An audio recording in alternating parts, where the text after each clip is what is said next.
Hey everyone, welcome back to my channel. My name is Shanique Beckford.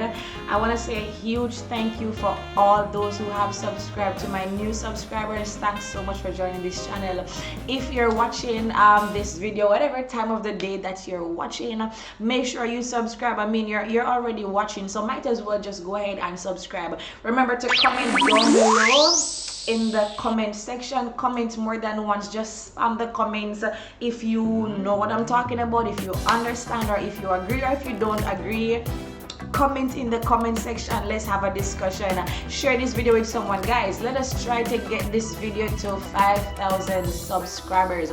So I want you to share the video with everybody. Like, why you guys not sharing? Just share the video. Yeah, please. Thank you. Alright, so today, based on the title, I will be sharing with you my experience, how I quit my job. I'm trying to remember what topic I'm doing here. How I quit my job, and how is it that I knew that I was called to full-time ministry.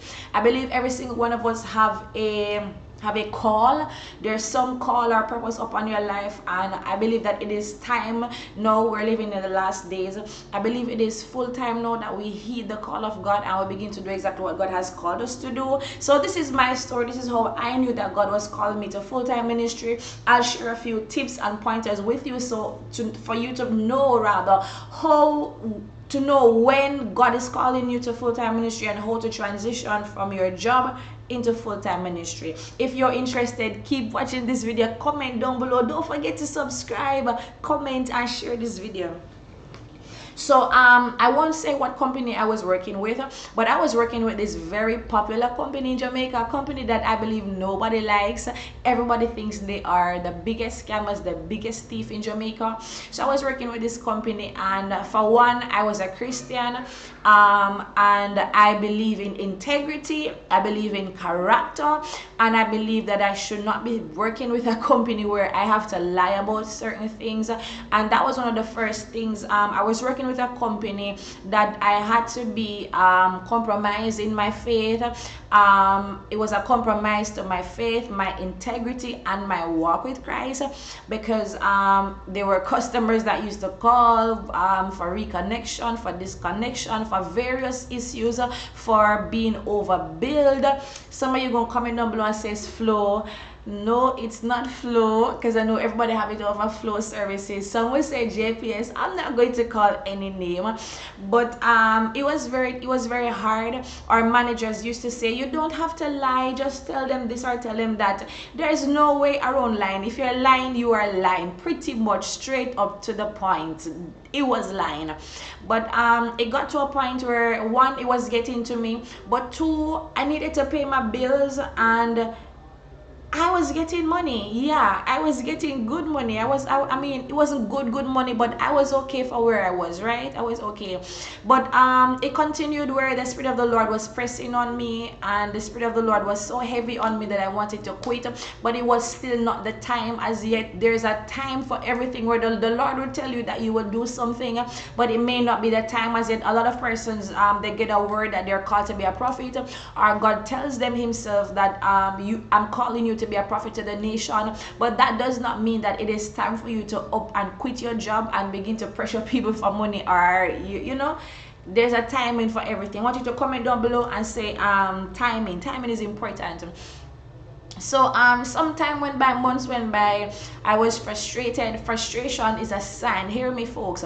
Frustration is a sign that you are outgrowing a certain space or people. Whenever you become over the top frustrated, it's a sign that you have outgrown a space. Now I started getting calls. The Spirit of the Lord was on me like crazy. I was graced. And God was speaking to me. I was very seasoned at that point. This is something that I've come to realize since I'm in the prophetic. 9 minutes. Since I'm in the prophetic, this is something I've come to realize. Every prophet have a season. There are some prophets who are very relevant in a particular season. They're all over the place. Not just prophets, but ministers on a whole, businesses, people on a whole. They come to a point where they are very, very relevant, and people are sharing their videos. They're getting a bunch of likes, a bunch of comments, and they're just all over the place. And then after a while, God will raise up another voice, and they, not that they're no longer relevant, but they're not the prevalent voice that you're hearing or the face that you're seeing every single day. So there are seasons. At that point in time, I was in a very high peaked season where people were calling me all over the place to minister, and considering I had work, it was a pressure on me because I had to go to work and people were calling me to do fastings. I had fastings on, I had call request, people called, churches rather, calling, requesting me to do fastings on a Wednesday, a Thursday, sometimes 3 times out of the week people want me to do fastings. Plus in the nights there are other churches that were calling me to minister throughout the nights. And then on Sundays I had to minister. I started ministering a few Sundays, and I had to work on Sunday, so that was a problem. When I realized that the doors for ministry were opening like crazy and I had work, then I got to a point where my frustration just went sky high, and I said, I'm now at a point where I have to be choosing between doing the work of God, the will of God, or working for somebody. So this is what happened, guys. I started getting calls to the fastings and stuff. I remember I started skipping work. This is how I used to call in from work and say I'm sick, or I have an emergency, or I can't make it. Sometimes I'll tell the truth that I have to go minister somewhere, but I was being absent from work a lot. It got to the point where I became very carefree. I never cared about work any at all. I started getting write-up. I was outsourced with a particular company. I started getting a lot of write-up at work until it got to the point where I was suspended from work. Yeah, I wasn't fired, I was suspended. When I got suspension, guys, this is so crazy. If you work at a company, I know call centers, they love writing up people, and they love sending home people and all of that crazy stuff. I couldn't manage. I used to work at a call center. I used to work at call centers before. And trust me, it's not nice. If you work for a call center, it's not nice. I mean, you can make a lot of money. Not all of them are bad, but my experiences, trust me, they weren't good. I don't like the slave master thing and the prison thing and all of that. I can't bother with that. So not that if you work there that's a problem or that's a issue. As I said, not all of them are bad. Some of them have their perks and some of them are really awful. The ones I used to work for were pretty awful, I'll say that much. So I got suspended, and while I was home and ministering, I took some time and I prayed and said, God, if this is what you're really calling me to, I'm going to trust you. I want you to know that I may not be getting, I'm not expecting, I'm getting paid now every 2 weeks. When I'm working for you, I don't know how you go pay me, but just remember I have bills to be paid. I have a son, I have a husband, I have a home, and I was just telling him all the things. And I trusted God so much. It wasn't even a big issue for me. When I moved from Kingston to Montego Bay, that was a big shift because I never knew Montego Bay, never really know anyone in Montego Bay. But I'm a big faith person. I move by faith and not by sight. It's crazy, but I can't say that I have crazy faith. If God said jump, I'm going to jump. I don't care. I'm just going to jump. No, I remember I went and I resigned from that work. When I went to resign, my manager, my I don't remember what they were, but they were they were in some position. The people that were making it seem like when you leave your job, what are you going to do? Don't resign, you're gonna need your job, you're going hungry, you have your bills, and you're gonna need your work, and how are you going to survive? And I'm sitting there and these people are like they're putting me in a certain class or a certain position, like they know my life or they know my life story. Like they were literally telling me, you're going to need your job or you're going to be sorry, how are you going to survive, where are you going to get money from? And at that time, that pissed me off because these people used to drive people up the walls to work hours, all sorts of hours of the night, and it was just crazy. And so that at that time, that had really just pissed me off and just set me straight up the walls. I resigned even quicker. Guys, when I resigned, the moment I resigned, I remember I got a call to minister at a certain church in Ocho Rios. And when I went to minister at that church in Ocho Rios, Mark, you have been preaching for a very long time, you know. Like before the calls for ministry started coming in, I used to preach here and there and all over the place, just not as frequent. And I've been preaching a long time, just not as frequent per se, maybe once a week, 2 or 3 times per month, at that pace. But when I quit the job, I got a call to preach in Ocho Rios. And I remember when I went to preach in Ocho Rios, the man of God said to me that God is calling you to full-time ministry. At that time, he had no idea what was happening in my life.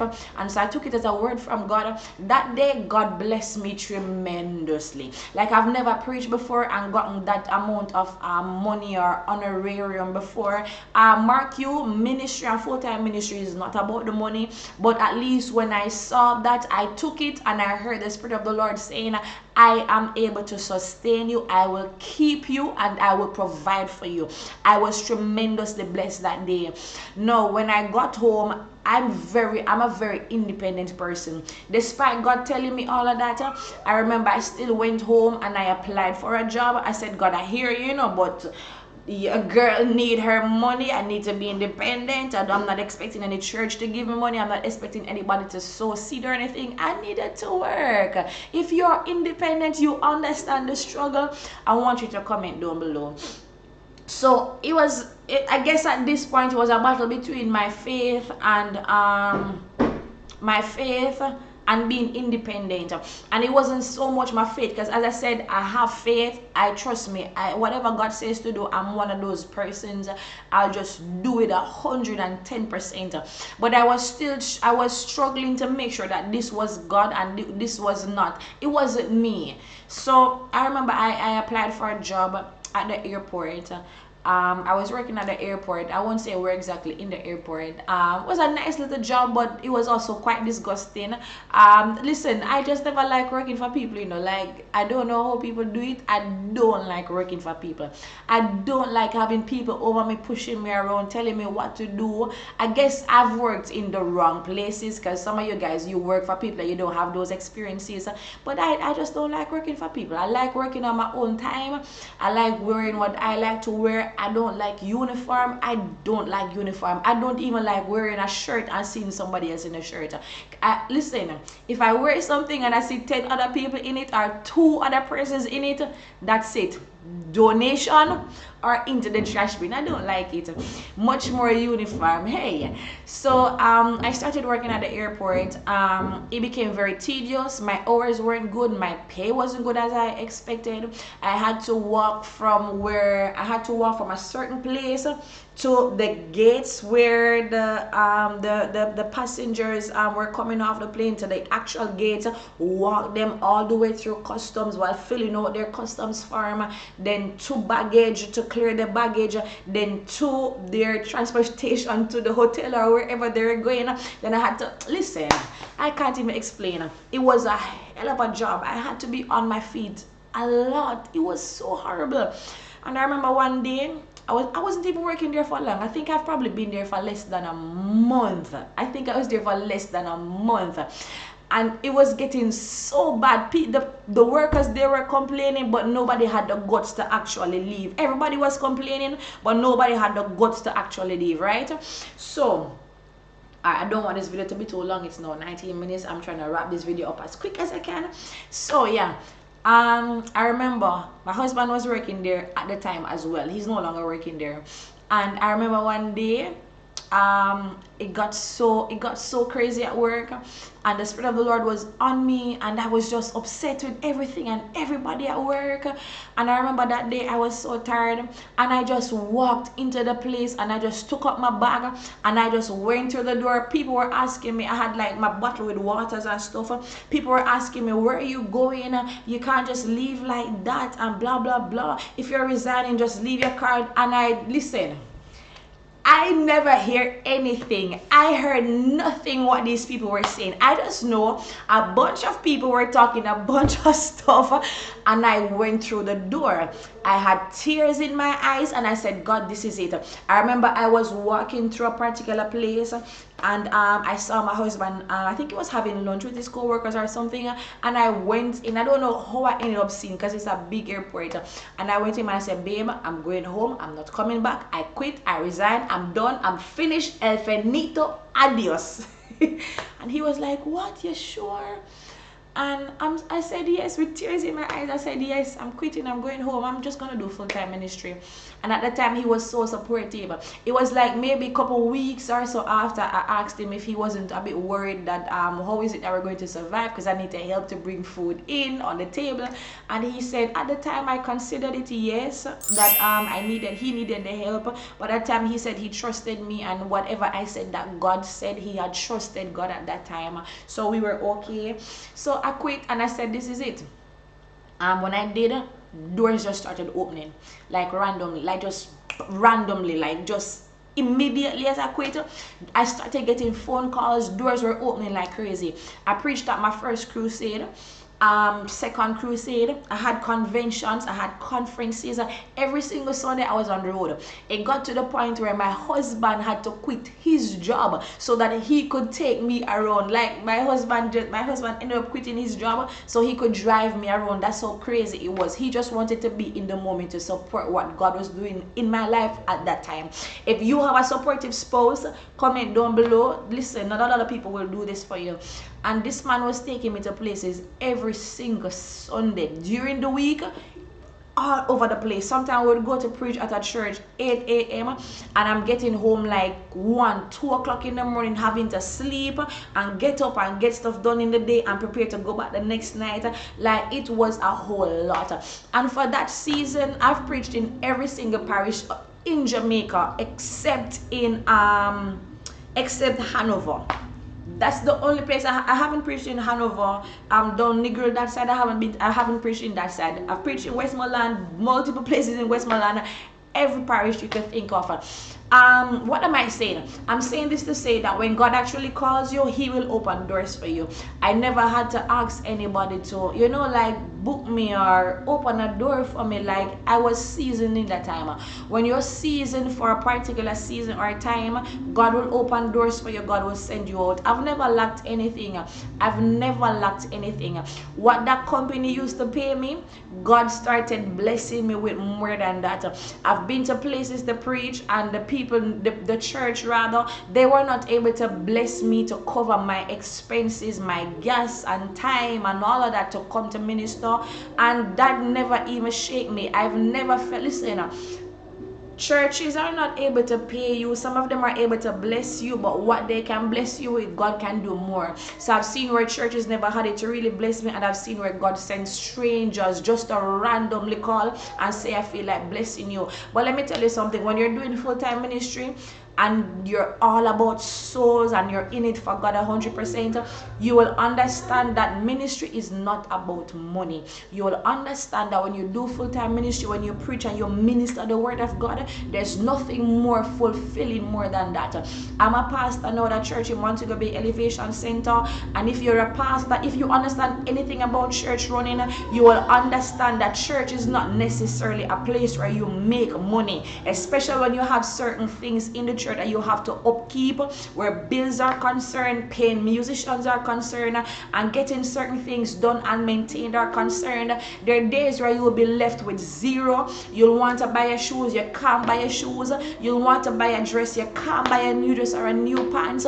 But when you're through ministering, it leaves a filling feeling on the inside of you. You feel filled. You feel so fulfilled. You feel so alive, like yes, you've done something that is good. So even with no money in your pocket, you feel good, and eventually God blesses you. After I started doing full-time ministry, though going back after I started doing full-time ministry, the Holy Spirit started talking to me.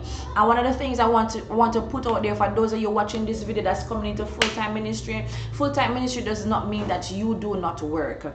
It simply means that you may not work in the secular realm where you work for someone, but full-time ministry does not mean that you can't have your personal job. I started writing books. I've published 4 books so far. So I started publishing books. I started doing online businesses.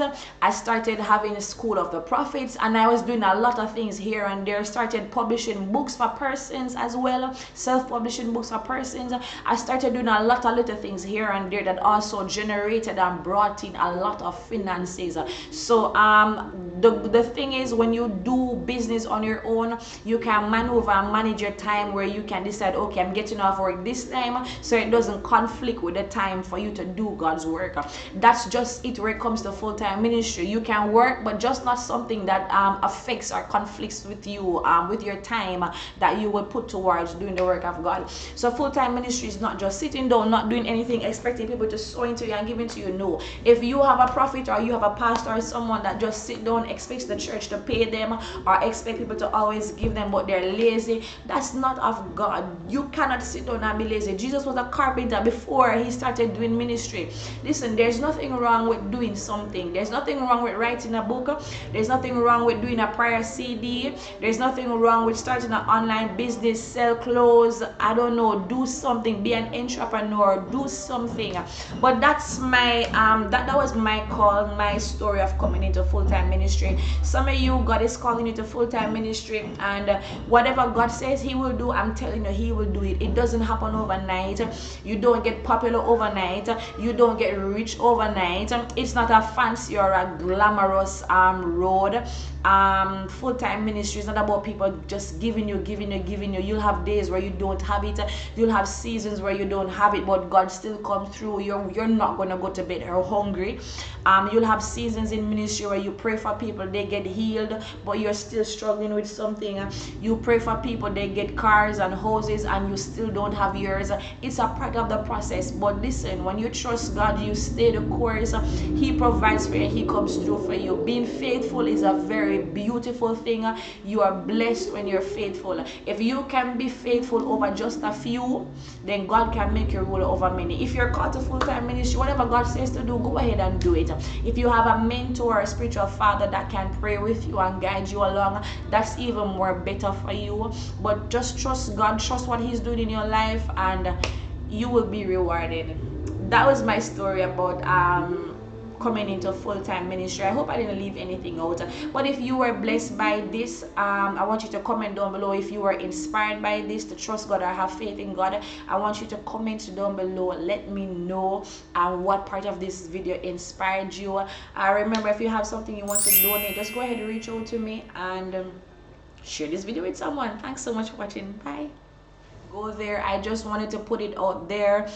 Something that a program, a foundation or program, whichever you want to call it, that we have been praying about for quite some time as a church and individually also. We're starting a program where we want to help persons who they don't have it, they're poor, they can't afford certain things. We are starting a program where we'll be able to assist them in Montego Bay primarily. I believe, and I always say that so much happens in Kingston. I don't know about any other parish. I know about Kingston because I'm there a lot, or I spent a couple years there, and I'm in Kingston to and fro. Also via social media, you may see that there's a lot happening in Kingston, but we don't really see a lot of things happening in Montego Bay, and there's a lot of people down in this neck of the woods that need help. So we're starting a foundation, so I'm putting it on there through YouTube. If you want to help to donate, we will be donating clothing items, we'll be donating food items. So whatever it is, whatever necessities that is needed for our regular day-to-day to survive, from tissue to sanitary napkins, whatever it is that females need, male need, especially the children. Our program will be primarily geared towards the children in the city of Montego Bay, so we can provide clothing item for them, food item, back to school items, if it is that they need medication, they need maybe a bed to sleep on, whatever it is. We want to go into the communities, find these people who need help, and we want to assist them. So if you're watching this video right now, you know somebody in the Montego Bay area that is in dire need of assistance in any way, shape, or form, I want you to go ahead, send me an email or comment in the comment section. I'm sure I'll be able to see the comments, or shoot me a message on Facebook or Instagram. Just reach out to me whatever way that you can. Let me know who that person is, how it is that we can help them.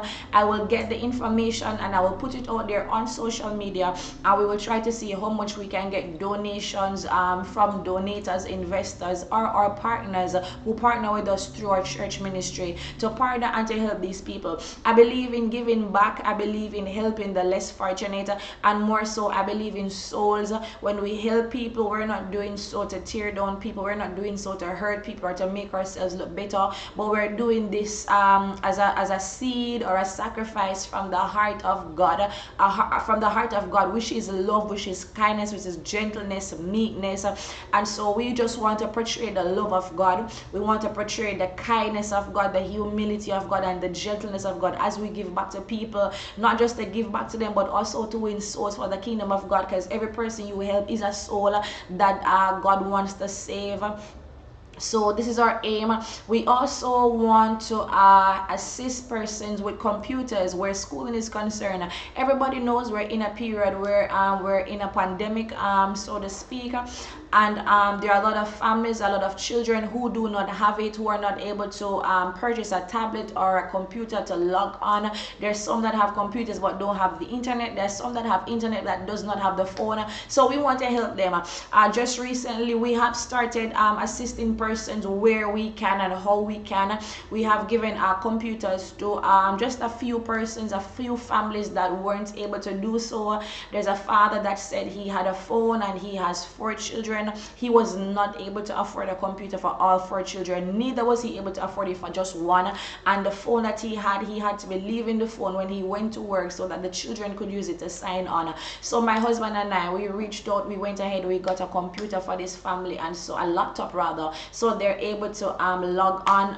Unfortunately we weren't able to bless all 4 children. We want to reach more children across the city of Montego Bay. So if you are on, if you want to help, please, we're just reaching out.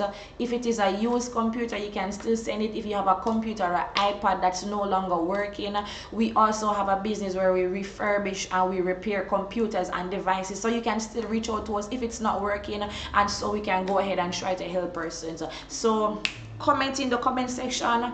You have the clothes you're not wearing, you have the shoes you're not wearing, you have all these things put down that you're not wearing. Do not hoard these things. Be a blessing to someone. Sometimes you have to get rid of some stuff to help people with some stuff. All right.